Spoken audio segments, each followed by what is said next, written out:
Hi, this is Niels on Dynasty. Please like, share, and subscribe. Buy some silver and some platinum. And get a hold of me if you want any crystal osmium or long lived coins. Long lived coins is doing crystal osmium as well. Crystallized osmium. And be kind, helpful, and grateful because it is so much better than being a jerk. Yes, it is cold and very wet outside. I don't know if you can hear the raindrops, but they're hitting the window kind of hard. I did a couple different videos on this in particular subject, but it's now going to be getting to be more to where it will be more relevant, and maybe mainstream media will start covering more of this issue. It's about shipping. It's about ships going down and blocking shipping lanes, and it's about Russia making even more money than they're making now, and they are making a lot of money right now. And rightfully so. They're good business people. Anyhow, here's the story. It is from Tech Revolution. I am not a plagiarist. It's Tech Revolution, about an hour old.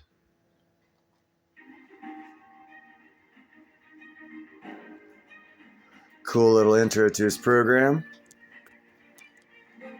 So picture this. Russia is making big moves, investing heavily in beefing up its military presence in the Arctic. They're on a mission to develop super important northern maritime routes that are about to change everything. In their latest power move, Russia's nuclear energy has just unveiled two fancy new reactors for the future icebreaker ship. Russia sees a big chance to do more in the Arctic, but it's not just about the Arctic. Russia has something really huge in mind that's going to shake up how things work with shipping routes. Join us as we explore Russia's huge mega project that's going to change everything. But before we get started, make sure to hit that like button and subscribe to Tech Revolution. We're all about bringing you the latest and greatest updates, so you don't want to miss out. Alright, let's get started. Now let's talk about the Northern Sea Route, or NSR. The NSR is a crucial lifeline actively utilized by Russia to connect its northern and far eastern territories. This route isn't just about local connectivity, it's a game changer in global trade. Picture this, a journey from St. Petersburg to Shanghai, taking a mere 28 days via the NSR. This is way shorter compared to the lengthy 50-day haul through the Suez Canal. Russia is stepping up and offering a helping hand in the midst of tensions in the Red Sea. The deal is, they're all in to ensure top-notch security for ships cruising the Northern Sea route. Ambassador Nikolai Kurchinov from the Russian Foreign Ministry spilled the beans on this. Kurchinov reveals that Russia is keen on offering an alternative to Red Sea shipping. Russia's not just talking the talk, they're genuinely worried about what's going down in the Red Sea region. Kurchinov emphasized how they're taking their role seriously in the global maritime transportation game. Plus, he dropped the bomb that they've got a plan, a big one. Back in 2022, the Russian government gave a thumbs up to a development plan for the Northern Sea route until 2035. Think icebreakers, supply vessels, ports, the whole shebang. And yeah, security during navigation is right up there on the agenda. What's cool is that Russia is throwing the Northern Sea route doors wide open for all countries. No favoritism here. They're even boasting about how navigation there is like a fortress, super secure, sustainable, and environmentally friendly. In fact, it's catching the eye of logistic companies looking to play it safe. Container lines are becoming a regular thing on the Northern Sea route, adding a bit of spice to the maritime scene. So there you have it. Russia's offering a safe sailing haven in the Northern Sea route amid the Red Sea drama. Talk about making waves, right? It turns out there is one To reroute its sanctioned hydrocarbons to Asia using the Northern Sea route. Russian President Vladimir Putin even called it one of the obvious strategic priorities. They're going all in, investing around 20 billion euros by 2035 in a Northern Sea route development project. Now they've upped their port game from 4 to 11, stretching the route all the way to Vladivostok in the Far East. And guess what? Between January and October, A whopping 31.4 million tons of cargo sailed through the Northern Sea route. That's like 10 times more than a decade ago. As of now, Russia has 30 Arctic class ships in action and 33 more in the works. But hold on, they're aiming for a whopping 100 Arctic class ships. Ambitious, right? Russian authorities are eyeing a goal of shipping over 190 million tons of cargo through the Northern Sea route in 2030. Russia and China are the big shots making moves in the Arctic. Russia set the stage with a 2015 decree approving NSR development until 2030, causing sea transport volume to spike by about 9 million tons between 2017 and 2018.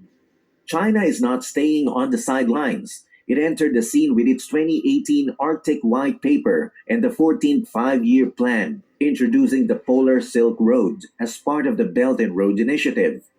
Russia's President Putin even welcomed this, saying the Silk Road has reached the north. Since then, the NSR has been buzzing with activity. Transits jumped from 27 in 2018 to a whopping 62 in 2020. Traffic volume skyrocketed too, going from roughly 18 million tons in 2018 to over 30 million tons in 2021. China, being all about maritime trade, sees the NSR as a game changer. The Malacca dilemma pushed China to diversify its oil and natural gas supply routes, and the Arctic shipping potential became a lifeline. The NSR not only dodges Suez Canal issues, but also gives a safer, faster route to move goods between China and Europe. China and Russia are taking things up a notch. They're eyeing new railroads, deep water ports, and even a fiber optic cable spanning about 10,500 kilometers along the Arctic Circle. The cable doesn't just boost connectivity, it enhances navigation safety by amping up data transmission. Huawei is lending a hand to make communication faster and more efficient between ships and the coast. And here's the kicker. Putin invited countries to join the NSR development at the Third Belt and Road Forum. The NSR has staged a remarkable comeback since 2006. It's not just about shipping, it's a strategic priority for Russia, as seen in the government's plan for development until 2035. According to Vyacheslav Ruksa from Rosatom, the pandemic may have caused adjustments, but the NSR is thriving, supporting national interest and surpassing cargo traffic targets.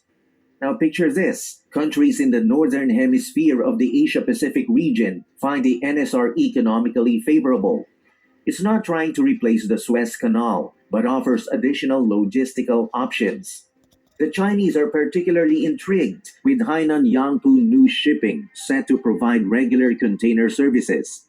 In 2023, more than a dozen shipments totaling a whopping 2.1 million tons of cargo cruised through the Arctic, setting a fresh record. Talk about rebound. That is most interesting to say the least.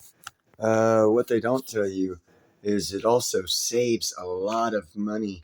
On the last report I did on the northern route and Russia having total control of it because it's all through their territorial waters, is that it saves about 30% of the fuel, the wages for manpower, and 30% on insurance, which makes the whole shipping route to the north, using the northern Russian shipping route, 30% cheaper than going through the Red Sea route.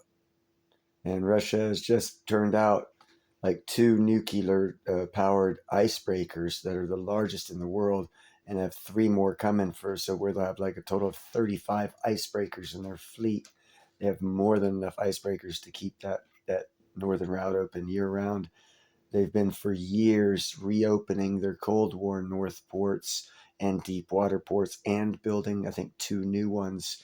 So they've been preparing for this for 5 or 6 years at least. So keep that in mind for economic changes, developments, and economic prospects for investments. You guys have a nice night.